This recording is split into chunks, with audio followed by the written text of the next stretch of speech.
Well, hello and welcome. We're here for another 3, 2, 1. I'm here with Edgar Wright. Thank you for joining us. Thanks for having me. I know this place well. Definitely, and you got some picks to prove it. I feel like here. Yes, absolutely. So your first pick. Well, you Okay. picked. This is my first film pick. Is John Carpenter's Escape from New York from 1981, which I should say, plug alert, was an influence on my film The Running Man. I love kind of 80s dystopian sci-fi films, and this one's really imaginative and has a great premise and great performance by Kurt Russell. Because it's John Carpenter, has a fantastic score as well. It's just really imaginative, and I just love the way that it uses. It's not a huge budget film, but it's just got a lot of great ideas and a lot of amazing visuals, and it just a really. I think it's like a dystopian playground. That's what I sort of love about it. Is like in the future of 1997. 1997, New York is a walled maximum security prison. Breaking out is impossible. Breaking in is insane.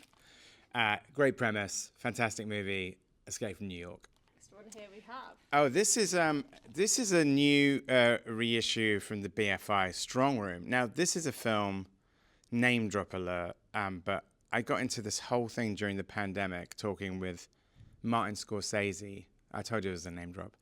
About British films. I asked him for a list of formative British films, and he gave me a list of 50 films, and this was not on there, but second name drop alert, Quentin Tarantino heard about this list thing we had going, and then he would start texting me extra suggestions. So one that Quentin said, he goes, have you seen this? Have you or Marty seen this film Strongroom? You should check it out. So I found like a bare bones DVD of Strongroom, and I really enjoyed it. This is a bank robbery thriller shot at Twickenham Studios, and it's just a great premise. It's basically these robbers rob this bank, and then they realize that they've left people in the airtight vault and they've lost the sort of the key. So basically, if they don't go back to the bank, everybody inside the vault is going to die. So then it's like a moral question of like, should they get away with the money or should they go back and save the hostages? It's really good. It's probably like, how long is it? 79 minutes long. That's what we want. Anyway, so in talking about this online, sending it to Martin Scorsese, he also loved it. The BFI heard us all talking about it. And then they did a new master of the film. So this is, as a result, it's now been remastered in 2K, and it has tons of extras on it. So I'm very happy to say I had a hand in this being re-released. So check out Strongroom. It's a really good, underrated British thriller. Your third movie. Well, I love, this is Planet of the Vampires by Italian director Mario Bava from 1965. And this is on the label Radiance, who are a sort of boutique Blu-ray label who do really good stuff. And one of the joys of like the Italian films of the 60s and 70s is I probably watched a lot of these first on VHS and then on DVD, and every time they get remastered, they look more and more glorious. The colors in this film are amazing. Mario Bava was an expert at making a low budget go a really long way. And this film is a direct influence on Alien, Ridley Scott's film. But it's low budget, but it's so stylish and beautifully designed, and it's so gorgeous in color. So having these new Blu-rays that have all been remastered is just amazing, because basically it's the gift that keeps on giving. Every time I watch it restored even better, it's like the scales falling off my eyes. It's like I'm watching it for the first time. So great film by Mario Bava, and also Radiance are a great label that you should check out their catalog. Swiftly on to your music picks. Yeah. Now, really excited about these. Well, I had to go for a Sparks album, and I could have picked many of them, but I picked this one, Propaganda from 1974, which this is a remastering of this album. It was their second album in 1974. It was also the same year that they released Kimono My House, which is probably one of their most famous albums and their breakthrough album. But this album, also released the same year, is just as good in my opinion. Also, I genuinely think that this is the best album cover of all time. It's pretty good. It's amazing. I actually want to get a photo of this and have like a big blow up print of it. But I also like, well, obviously you got the sticker there, but the original cover doesn't mention Sparks at all. So it's very obtuse just to have the two of them on the back of a, a speedboat with gags in their mouths like they're about to be thrown off by some gangsters.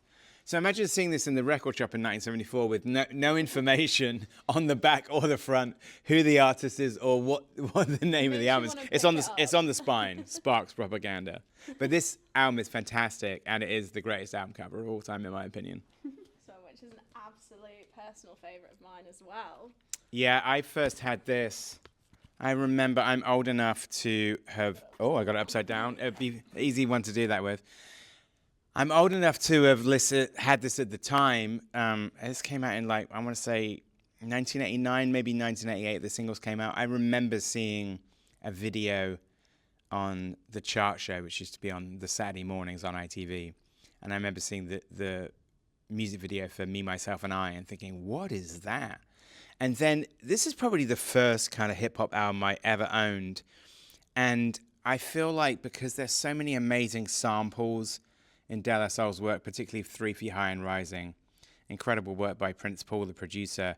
And I feel like this album and this album alone led me down a complete rabbit hole trying to figure out what all the songs were, long before you could do that on the internet with who sampled. So there's actually quite a lot of songs that are sampled on these tracks that the first time I ever heard them was on the De La Soul track. So like the Magic Number sampling Bob DeRoe's 3 is the Magic Number. I'd never heard that song. So then I was like, oh, that's from something else. Or like there's Steely Dan is in I Know, and Say No Go samples Hall & Oates. It's just an incredible album, and it really holds up. Well, sadly, when Dave Trugoy passed away, I started listening to it on repeat again, and I must have listened to this so many times when I was a teenager. I probably, to be honest, had a bootleg cassette of it first, and then I bought it. But I had it on cassette first, but I definitely had a bootleg cassette first. And now you can buy it at HMV instead. I have this one. I bought this one on vinyl. I had got the new reissue. I was very excited about it. But De La Soul, still fantastic. Love this. Absolutely timeless record. And we'll move on to your book, which I'm going to put here. I have a copy of it right here. I was going to pick a film book mentioning Quentin Tarantino again. I don't get a commission every time I mention him. But I loved his book, Cinema Speculation, his book about film. And I actually bought it as Christmas presents for many other people because I read it and devoured it and loved it and just thought, oh my God, I know so many people who are going to love this book. And it's a great book because it's sort of like a sort of sneaky memoir in the sense he's talking about different films that he saw in his sort of formative years. And in talking about the films, he does talk about his kind of like life growing up in California and Tennessee. But you don't need to have seen any of the films to enjoy the book. But it will make you'll read it and then you'll immediately make a very long letterbox list of all the things you need to see. So I highly, highly recommend that. And if you've got like sort of like, like a teenager in your life who wants to get into film, this is a great book to read. It would make anybody like a complete cinephile. It's a collection of essays, right? Yeah, but if you read it, it's sort of like I said, it has kind of, it's in chronological order. So in the essays, he ends up telling you about his life growing up in Los Angeles. Amazing. To check it out. It's amazing. And on to my final pick, which is The Running Man. Oh, very nice. Would you like to tell us a bit about the process of working on The Running Man? I mean, I had read the book when I was 14 years old, and I had read the book. There's a previous film adaptation made in 1987 with Arnold Schwarzenegger, which is a very, very loose adaptation of the book. And basically, one of the reasons I wanted to make The Running Man is A, because I love Stephen King, who wrote the book under his pseudonym Richard Bachman, but also because I knew, having read the book before I saw the 1987 film, that it was like they basically hadn't adapted the book at all. So I was always aware that there was a great Stephen King book that I really loved that hadn't been adapted for the screen. And so the thrill for us was to do that. And it's been an incredible journey doing it. And making the movie was such a marathon, pun intended. It sometimes felt like you were on the show. It's obviously about a reality show where you have to spend 30 days out in the wild and with everybody, assassins and the police and members of the public trying to kill you. Relevant as well to come out like at the moment. Well, the book was Stephen King set the book in 2025. Yeah. He wrote it in 1973. It was released under a pseudonym in 1982, so it was unpublished for 9 years. And then when it was the first edition under the name Richard Bachman, the log line on the post on the synopsis, the log line on the cover says, "Welcome to the year 2025, where the best men don't run for president, they run for their lives," which we didn't put on the film poster because in 2025 itself, it might have seemed too on the nose. But yeah, he's Stephen King is our Nostradamus. I was going to ask, were there any specific parts from the book that you felt really, really needed to like be brought to light from? I think the key things actually were who Ben Richards is. In the book, he's an everyman. You know, in the 1987 film, because it's Schwarzenegger, he's kind of like already an action hero at the start of the movie. Whereas in the book, he's just a guy off the street. He's an out-of-work dad who goes in off the street to get money for medicine for his family. Very close to home.